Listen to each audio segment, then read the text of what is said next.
Have you ever felt like you were always there for everyone else, but there was nothing left for yourself? In this story, you will meet a deer who always says yes. And by the end of the story, you will understand why. Sometimes saying no is actually the way to protect your own kindness. In a vast forest, where soft sunlight gently filters through the leaves, where small streams whisper day and night, as if telling old stories, there lived a deer named Eli. Eli was known by everyone in the forest. If a squirrel dropped an acorn into a deep crevice, they called for Eli. If a rabbit got lost in the early morning fog, they called for Eli. If the owl needed someone to sit and listen to its endless worries, Eli was always there. Eli never refused. He believed that helping all creatures was what made a deer truly kind. And that was true. But over time, Eli's life no longer belonged to him. The small patch of land where Eli grew fresh grass was always left unfinished. His antlers were chipped, but never properly cared for. Every day, Eli was busy, repairing nests for birds, watching over the sleep of the rabbits, helping anyone who called out. Each evening, when he returned to the old oak tree, the ancient tortoise, the oldest creature in the forest, would slowly ask, "You help everyone else, but who is helping you?" Eli would just smile gently. "It is fine," he said. "One day, they will remember me." But deep inside Eli, there was a vague tiredness, still without words, yet growing heavier with each passing day. One afternoon, the sky darkened. The wind rushed through the treetops, and the scent of rain spread across the forest. All the creatures hurried to protect their homes. Eli heard the wild boar crying for help. Its food storage was still exposed in the open clearing. Without hesitation, Eli ran to help.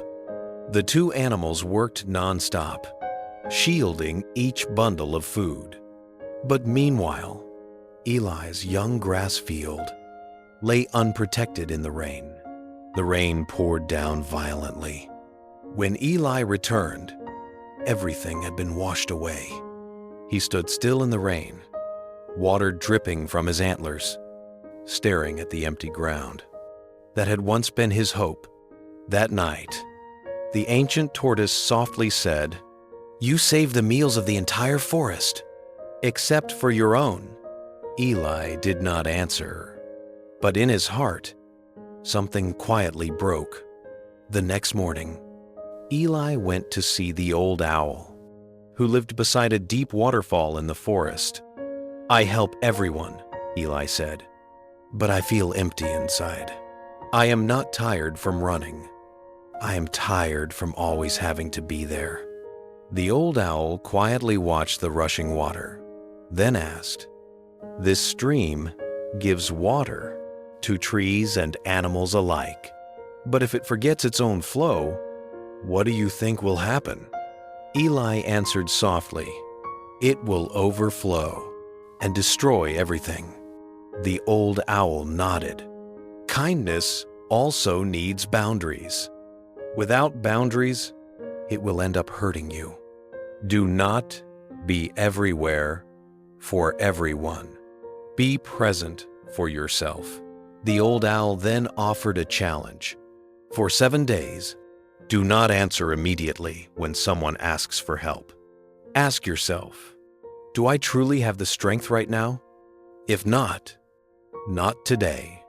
On the first day, the wild boar came running again. Eli looked at his own patch of land. His heart struggled fiercely. Finally, he said slowly, "Today, I need to take care of my grass first." The wild boar looked surprised and walked away. Eli felt guilty. But he did not stop. When the sun set, for the first time in a very long while, Eli's grass field was ready. In the days that followed, Eli refused gently but firmly. One stormy night, his leaf shelter began to leak. No one came to help. Eli smiled sadly. But this time, there was no anger. He fixed his shelter himself.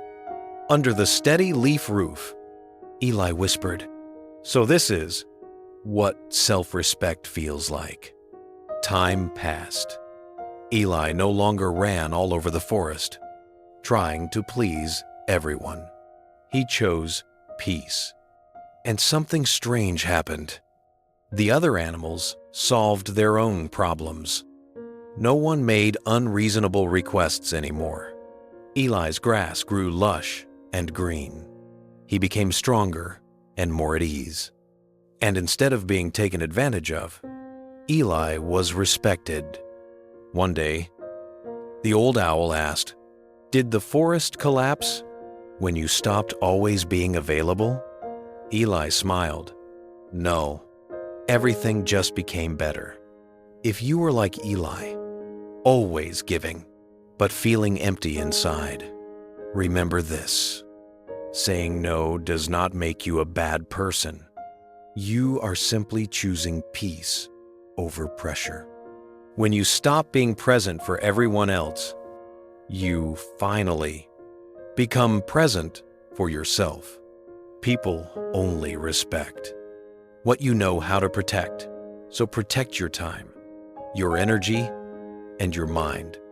If this story made you slow down for a moment, share it with someone you care about. Perhaps it is exactly what they need to hear right now. And if you would like to keep listening to gentle stories that heal and inspire, do not forget to stay with the channel.